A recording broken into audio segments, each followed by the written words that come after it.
Mama just killed a man.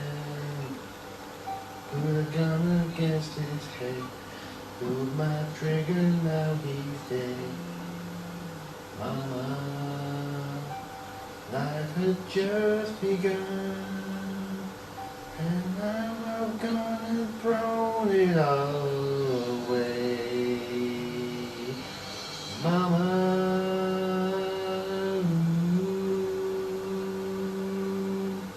didn't mean to make you cry. I'm not back again this time tomorrow. Carry on, carry on, 'cause nothing really matters. Oh! Hi! This is exactly how it looks. Well, I didn't know that Lupin owned this. SingStar Queen Edition. Yeah, well, that's something. You know, it helps take my mind off of, well... Wait, these aren't the right memories. Hey, is that my old band? Well, brains are weird. Well, anyway, I better stop messing around. You know, I got movies to review anyway. So I'm just gonna get on with it. Oh yeah, my jacket.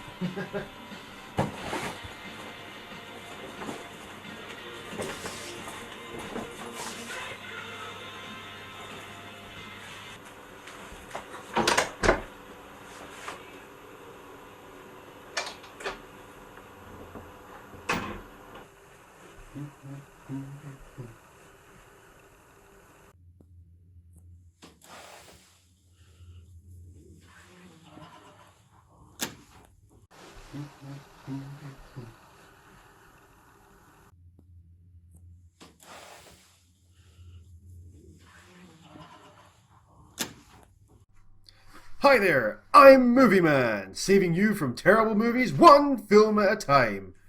The foot-stomping celebration of Queen, Bohemian Rhapsody, is out now, and I'm here to give some thoughts on it. This band broke stereotypes and shattered convention to become one of the most beloved entertainers on the planet. But can this movie do the same? I guess we'll have to see. This is Bohemian Rhapsody.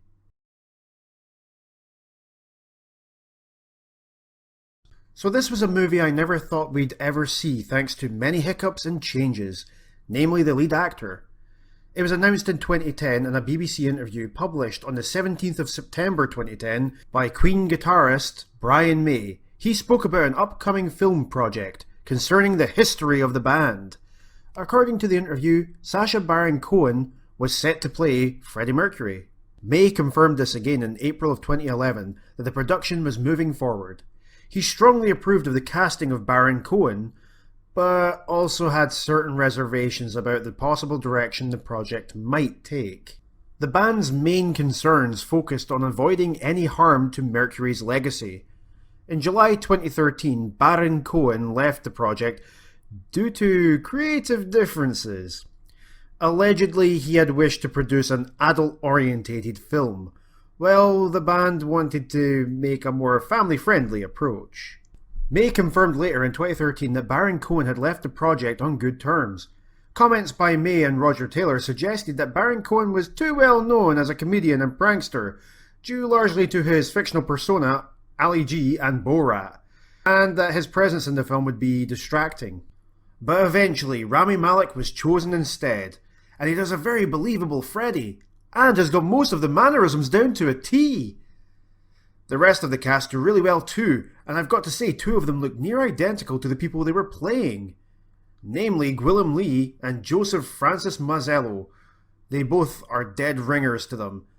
Ben Hardy, who plays Roger Taylor, didn't look as much like the original, but he does capture his youthful appearance. So, controversial director Bryan Singer was set to go ahead and direct this movie. During December of 2017, things started to go awry with the shoot. Problems on set started to arise, namely with Bryan arriving on set late and clashing with Rami Malek. Bryan claims it was due to a personal health matter with his family, namely his mother, whom was ill at the time. Others believe the cast and crew had become sick of Bryan's behaviour. Not long after that, Bryan Singer was fired from the position. Unfortunately though, there was still 2 weeks of principal photography to go. Step in Singer's replacement, Dexter Fletcher, who is known for directing such films as Sunshine on Leaf and Wild Bill. He also had an acting role in Lock, Stock and Two Smoking Barrels and Layer Cake.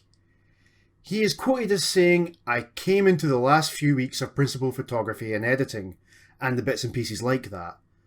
I was looking at 2 complete acts in a good film, and I had to not let it down." Even though he finished the film, he did not get the directing credit due to the Directing Guild of America deeming it mostly done by Singer. He instead got an executive producer credit instead, with Bryan Singer getting the director's credit. The story sticks true to the history of the band, but there have been some changes. Namely the character of Ray Foster, who is completely fabricated for the movie based on many executives who didn't believe in Queen. Plus, did you know he is played by Mike Myers of the Austin Powers fame? The film also jumps around in time very frequently, leading it to sometimes being confusing and missing out on other parts of the band's story, which is quite irritating. I would say the film is at least 79% accurate with regards to the band's history. So certain things are different, such as the formation of the band. In the film, Mercury had known Tim Staffel from art college and had shown an interest in joining Smile, the original name of the band, before it changed to Queen, even before Staffel's departure. Mercury also shared a flat with Roger Taylor prior to joining the band. There are other timeline shenanigans that happen as well, such as songs being out of chronological order too.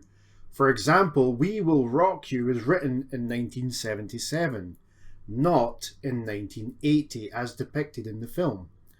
And Fat Bottomed Girls wasn't written until 1978, but the film shows them performing it during their first US tour in 1974. The feeling I got was that they just wanted to get all of Queen's greatest hits into the film. Many people wondered if this film would tackle Freddie's sexuality and lifestyle, which I think it did, and in great detail. This gives us a very fleshed out characterization of Freddie, which adds to the movie's authenticity. There were so many scenes I enjoyed! So here are just a few of the main ones. I enjoyed the start of the movie, which opens on Freddie walking up to the stage at Live Aid. This was unexpected and changed the direction I had assumed the movie would take. An early glimpse into Freddie's cockiness was when he told Bryan and Roger that he would consider their offer to join the band, after they had been blown away by his singing skills. This really showed Freddie's sense of humour and fun. Another one of my favourite scenes was when Freddie tries to come back to the band towards the end of the film. He apologises for his transgressions and soon all is forgiven. And they agree that all music they make together is from Queen from now on, not individually. After all this, they go on to perform one of their best ever sets at the worldwide concert Live Aid. To me, it shows the family dynamic that is called upon during the whole movie, and that these men, these brothers, care about one another. So, if you're a fan, or even if you're not, this movie will rock you! So if you haven't seen it already, go see it. It's definitely a breakthrough.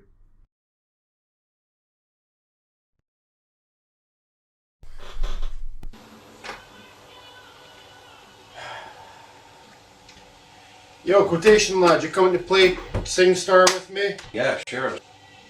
Sweet ass. Come on, Queenie, let's make some magic.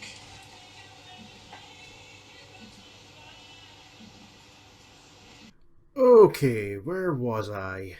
Oh yeah.